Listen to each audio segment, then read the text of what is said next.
Assalamualaikum warahmatullahi wabarakatuh. Nama saya Aris Sujatmiko. Di sini saya akan menjelaskan teknik dasar wawancara mendalam dengan narasumber. Baiklah, yang pertama yaitu memunculkan suasana nyaman dan baik. Dalam hal ini terdapat 4 tahap, yaitu melakukan pembicaraan pemanasan. Sebelum kita melakukan pembicaraan yang mendalam dengan narasumber kita pasti harus melakukan pemanasan terlebih dahulu. Kita bertanya ke nama dia siapa, terus hobinya apa, kesukaannya apa, atau tidak, kita curhat tentang diri kita sendiri kepada narasumber kita agar dia merasa nyaman. Nah, jadi setelah dia merasa nyaman, pasti dia akan memberikan informasi-informasi yang kita butuhkan juga. Dengan karena dia sudah tahu tentang diri kita, pasti dia akan memberikan informasi yang kita butuhkan. Terus yang kedua yaitu mengemukakan tujuan wawancara agar narasumber paham. Nah, di sini yaitu sebelum kita melakukan wawancara lebih mendalam dengan narasumber kita harus berbicara dulu tentang tujuan kita mencari dia itu apa.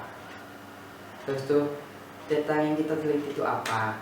Jadi saat kita ingin bertanya, narasumber sudah mengerti tentang apa yang kita butuhkan, data-data yang kita butuhkan.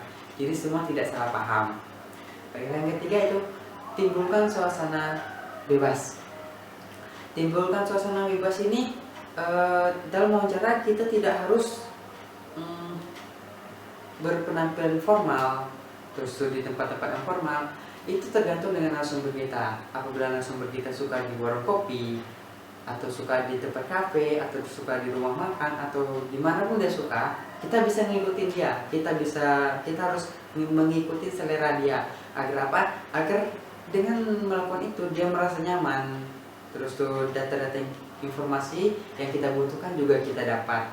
Jadi tidak harus berada di kantoran atau berada di manapun. Itu bebas, terserah narasumber kita di mana. Yang jelas kita mendapatkan data kita, mendapatkan informasi yang kita butuhkan. Yang keempat itu timbulkan perasaan bahwa narasumber adalah orang yang penting. Dalam hal ini kita harus betul-betul menjelaskan bahwa dia adalah orang yang sangat penting. Dia adalah narasumber yang sangat-sangat penting bagi kita. Data-data dengan dia harus kita dapatkan. Karena dengan demikian, apabila dia merasa bahwa dirinya sangat penting, maka dia akan merasa, wah, saya sangat penting dengan orang ini. Saya harus memberikan informasi yang lebih lagi mendalam apabila dia ingin bertanya kepada saya. Jadi begitu. Terus yang pertama tadi memunculkan suasana nyaman dan baik kan. Terus yang kedua yaitu mengadakan probing. Probing ini disebut juga yaitu menggali hal-hal yang harus kita tahu gitu. Jadi itu mengadakan probing itu kita harus menggali hal-hal yang ingin kita tahu, yang ingin kita dapat datanya. Kita harus menggali dari dia. Cuman jangan menggali informasi yang kita butuhkan dengan tergesa-gesa. Jadi kita harus melihat kondisinya dulu. Apabila kita menggali data ini dengan pertanyaan-pertanyaan yang setidaknya jangan terlalu mengekang dia. Jadi apabila pertanyaan tersebut dibawa dengan guyonan, dengan lucu-lucu, pasti dia akan menjawabnya lebih santai lagi dan kita juga bisa mendapat data-data yang bagus juga. Terus yang ketiga ada pewawancara dapat mengatur intonasi suara untuk menghindari kebosanan narasumber. Tentu di sini juga pewawancara juga harus lihai dalam menghadapi intonasi itu. Jadi apabila kita ingin bertanya dengan narasumber, kita harus tahu timing yang tepat.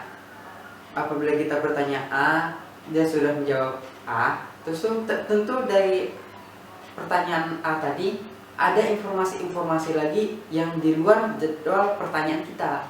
Nah, apabila itu terjadi, pasti kita harus selesaikan dulu pertanyaan yang A tadi, harus diselesaikan dengan tuntas agar informasi-informasi itu lebih akurat lagi, lebih dalam lagi. Jadi apabila kita sudah dapat seperti itu, pasti data yang kita butuhkan, wah, ini sesuatu yang di luar dari ekspektasi saya, di luar dari jadwal pertanyaan saya. Nah, jadi intonasi itu harus setidaknya harus pas, harus sesuai, dan harus pas lah pokoknya dengan narasumber itu tersebut.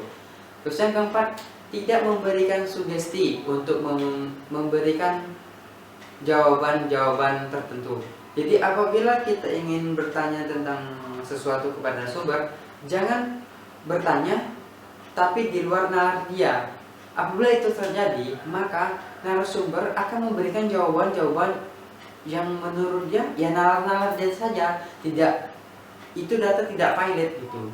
Jadi apabila narasumber sudah melakukan itu, maka data kita betul-betul hancur, data kita hangus, pokoknya itu sudah di nalar-nalar saja, jadi tidak invalid lagi atau tidak betul-betul real lagi datanya.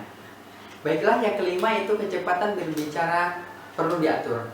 Itu pasti ya. Apabila pewawancara bertanya terburu-buru dengan tergesa-gesa, maka si narasumber juga bingung untuk menjawab yang mana dulu. Soalnya kita kan apabila kita butuh data nih cepet, cuman pertanyaan kita tuh berterus-terus, jadi tidak ada batas-batas. Jadi narasumber bingung. Tentu hal itu bisa mengkhawatirkan kita harus menyesuaikan tempo kita, dan kita harus bisa mengatur waktu-waktu yang ada. Terus yang keenam itu hindari pertanyaan yang bersifat sensitif. Tentu ini bisa ya setidaknya menghancurkan data-data kita juga. Tapi apabila kita ingin mencari data yang sensitif tentang dia, bersifat sensitif tentang dia, kita harus membawa pertanyaan tersebut dengan santai, atau bahasa-bahasanya itu diatur sedemikian rupa agar dia tidak merasa pertanyaan itu sensitif bagi dia. Nah, jadi apabila itu sudah dilakukan, maka pertanyaan tersebut terbawa santai dengan kita, dan dia pun menjawabnya dengan santai juga. Terus yang ketujuh adalah kontak mata perlu dijaga agar narasumber merasa dihargai. Ini sangat penting juga. Jadi apabila kita bertanya dengan narasumber, kita harus fokus kepada dia. Terus tuh memberikan arah kefokusan kita tuh penuh ke dia. Anggap saja gini, apabila kita bertanya kepada kawan kita, pasti kita menatap dia juga menatap kita. Jadi koneksi atau komunikasi antara kedua belah pihak pun terjalan dengan aman. Tapi apabila kita ingin menanyakan sesuatu dengan narasumber kita, cuma kita menengok kiri, menengok kanan, tidak fokus dengan dia, pasti dia juga tidak menghargai pertanyaan kita. Terus dia juga bisa marah di situ juga. Tentu dia bisa marah. Kita saja lah, apabila kita berbicara berdua, cuman dia tidak menghargai kita, pasti kita tuh gondok gitu, kita marah sekali. Begitu juga dengan sumber kita, apabila kita ingin bertanya, kita bertanya, cuman apabila kita bertanya dia menjawab, dan pas dia menjawab kita tidak fokus ke dia, maka dia pasti gondok kali atau dia pasti marah kali. Hindari itu ya teman-teman. Terus tuh yang ke-8 adalah kesepakatan nonverbal pewawancara dalam menangkap gerak tubuh ataupun bahasa tubuh. Di sini pasti pewawancara mengetahui gerak tubuh si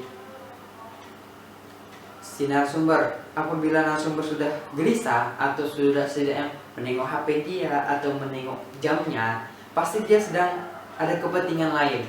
Apabila hal itu terjadi, maka kita harus segera menyelesaikan pertanyaan-pertanyaan yang belum terjawab. Dengan itu pasti si narasumber akan memberikan jawabannya dengan cepat. Ya walaupun tergesa-gesa sih, cuman ya mau gimana lagi. Kita takutnya apabila kita minta jam-jam berikutnya, takutnya dia sibuk atau enggak dia tidak bisa. Walaupun kita sudah melakukannya wawancara itu dengan santai, dengan senyum-senyum, dengan ketawa-ketawa, itu pasti apabila di kemudian hari dia minta itu juga pasti dia agak sedikit sulit ya. Karena apa? Karena pasti ada pekerjaan lain dia, atau tidak ada keperluan lain dia.